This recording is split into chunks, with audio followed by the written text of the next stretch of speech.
ನಾಳೆಯಿಂದ ಸಂಸತ್ ಮುಂಗಾರು ಅಧಿವೇಶನ. ವಿಮಾನ ಪತನ ಪ್ರಸ್ತಾಪಕ್ಕೆ ವಿಪಕ್ಷಗಳು ಸಜ್ಜು. ಮೋದಿ ಸರ್ಕಾರವನ್ನ ಇಕ್ಕಟ್ಟಿಗೆ ಸಿಲುಕಿಸಲು ಪ್ಲಾನ್.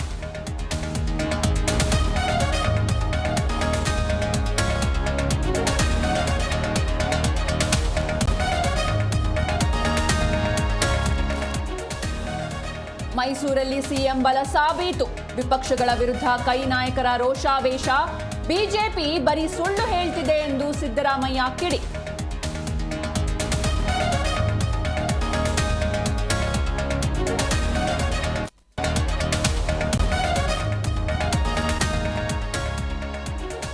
ಚುರುಕಾದ ಬಿಕ್ಲು ಶಿವ ಕೊಲೆ ಕೇಸ್ ತನಿಖೆ.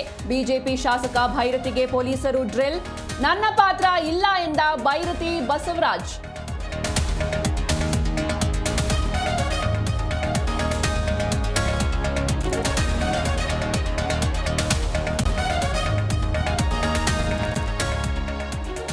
ರಾಜ್ಯದಲ್ಲಿ ಇಂದಿನಿಂದ ಮುಂಗಾರು ಮಳೆ ಆರ್ಭಟ. 3 ಜಿಲ್ಲೆಗಳಲ್ಲಿ ರೆಡ್ ಅಲರ್ಟ್ ಘೋಷಣೆ. ಹವಾಮಾನ ಇಲಾಖೆಯಿಂದ ಮುನ್ಸೂಚನೆ.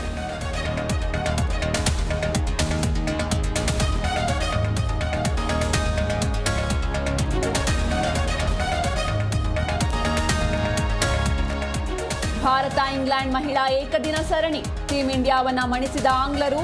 ಡಕ್ವರ್ತ್ ನಿಯಮದ ಆಧಾರದಲ್ಲಿ ಭಾರತಕ್ಕೆ ಸೋಲು.